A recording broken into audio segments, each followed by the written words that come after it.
Hello, The Wolf Queen Volume 4 by Waheen Yarth. Third Era 109. 10 years after being crowned Emperor of Tamriel, Antiochus Septim had impressed his subjects with little but the enormity of his lust for carnal pleasures. By his second wife, Gisela, he had a daughter in the year 104, who he named Kentira, after his great-great-great-grandaunt, the Empress. Enormously fat and marked by every venereal disease known to the healers, Antiochus spent little time on politics. His siblings, by marked contrast, excelled in this field. Magnus had married Helena, the Cyrodiil queen of Lemuth, the Argonian priest-king having been executed, and was representing the imperial interest in Blackmarsh admirably. Sepphoris and his wife Bianchi were ruling the Hammerfell kingdom of Galain with a healthy brood of children, but no one was more politically active than Potema, the Wolf Queen of the SKYRIM kingdom of solitude. Whoa. 9 years after the death of her husband, King Montearco, Potema still ruled as regent for her young son, Uriel. Their court had become very fashionable, particularly for rulers who had a grudge to bear against the emperor. All the kings of Skyrim visited Castle Solitude regularly, and over the years the missionaries from the lands of Morrowind and High Rock did as well. Some guests came from even farther away. Third Era 110. Potema stood at the harbor and watched the boat from Paedonia arrive.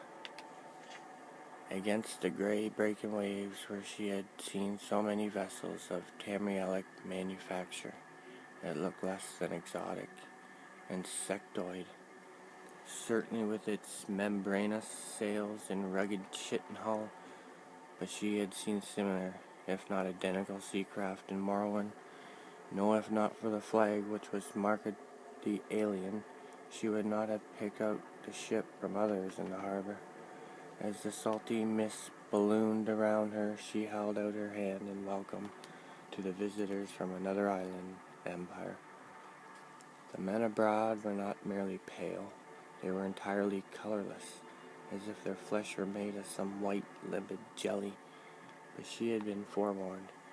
At the arrival of the king and his translator, she looked directly into their blank eyes and offered her hand. The king made noises.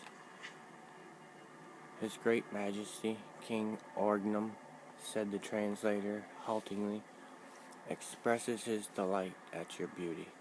He thanks you for giving him refuge from these dangerous seas. You speak Cyrodiilic very well, said Potema. I am fluent in the languages of 4 continents, said the translator. I can speak to the denizens of my own country, Paedonia, as well as those of Atmora, Akavir, and here in Tamriel. Yours is the easiest, actually. I was looking forward to this voyage. Please tell His Highness that he is welcome here, and that I am entirely at his disposal, said Potema, smiling. Then she added, you understand the context? That I am just being polite? Of course, said the translator, and it made several noises at the king, which the king reacted to with a smile. While they conversed, Potema looked up the dock and saw the now familiar grey cloaks watching her while they spoke with Levlet, Antiochus's man. The physic order from the Somerset Isle, very bothersome. My diplomatic emissary, Lord Vulcan, will show you to your rooms, said Potema. Unfortunately, I have some other guests as well who require my attention. I hope your Great Majesty understands. His Great Majesty King Orgnum did understand, and Potema made arrangements to dine with the Paedonians that evening. Meeting with the physic order required all of her concentration. She dressed in her simplest black and gold robe and went to her stateroom to prepare. Her son Ariel was on the throne, playing with his pet yaw hat. "Good morning, Mom." "Good morning, darling," said Potema, lifting her son in the air with fade stain. "Talos, but you're heavy." "I don't think I've ever carried such a heavy 10-year-old. "That's probably because I'm 11, said Ariel, perfectly aware of his mother's tricks. "And you're going to say that as an 11-year-old I should probably be with my tutor?" "I was fanatical about studying at your age," said Potema. "I am king," said Ariel, petulantly. "But don't be satisfied with that," said Potema.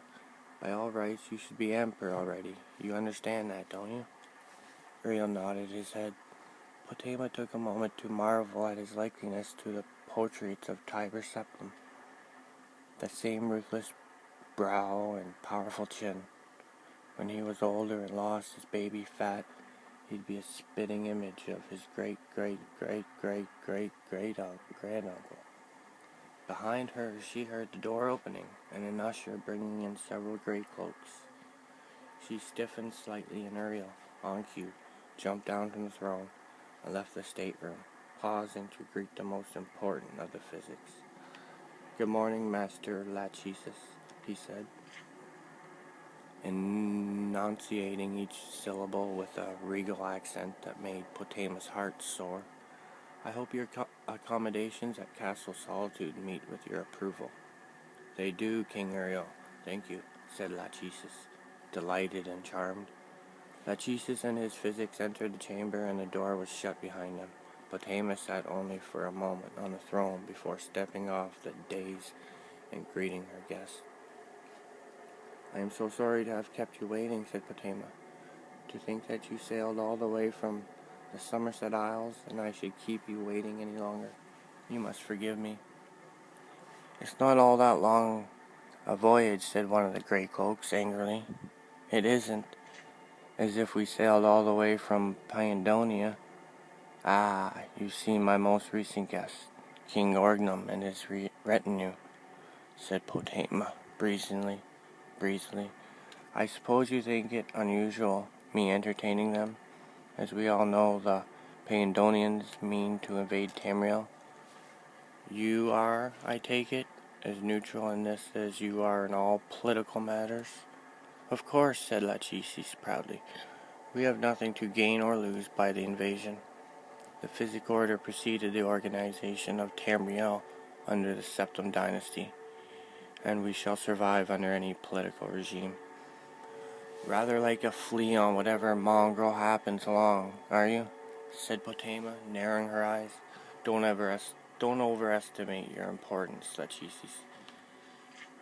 Your order's child, the Mages Guild, has twice the power you have, and they are entirely on my side.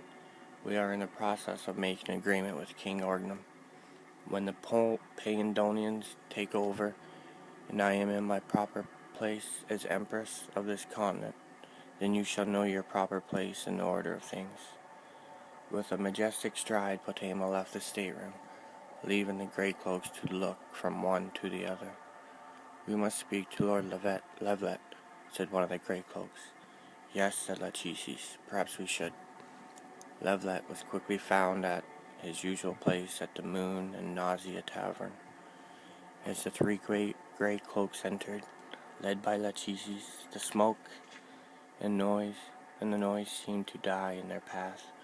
Even the smell of tobacco and flint dissipated in their wake.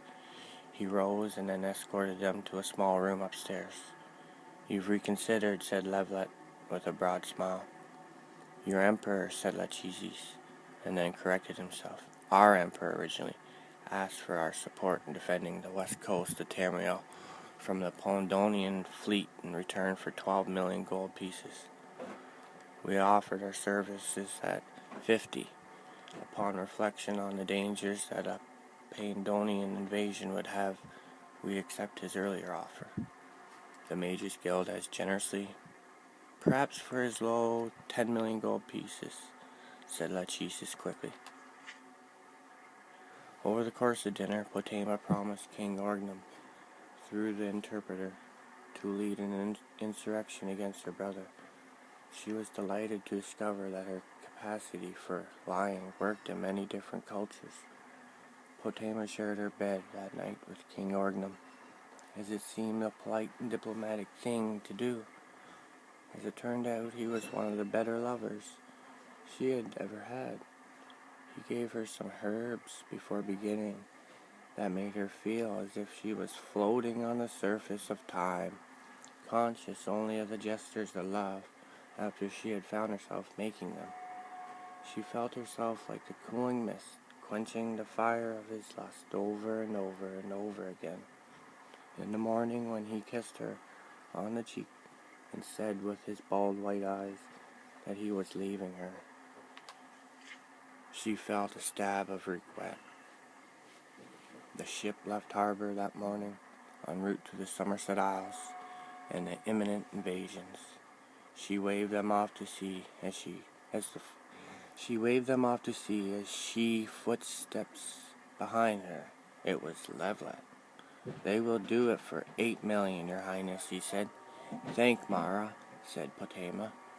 "I need more time for an insurrection. Pay them from my treasury, and then go to the imperial city and get the 12 million from Antiochus. We should make a good profit from this game, and you, of course, will have your share." 3 months later, Potema heard that the fleet of the Polydonians had been utterly destroyed by a storm that had appeared suddenly off the Isle of Artaeum, the home port of the Physic Order. King Orgnum and all of his ships had been utterly annihilated. "Sometimes making people hate you," she said, holding her son Uriel close, "is how you make a profit." Well, that's number 4.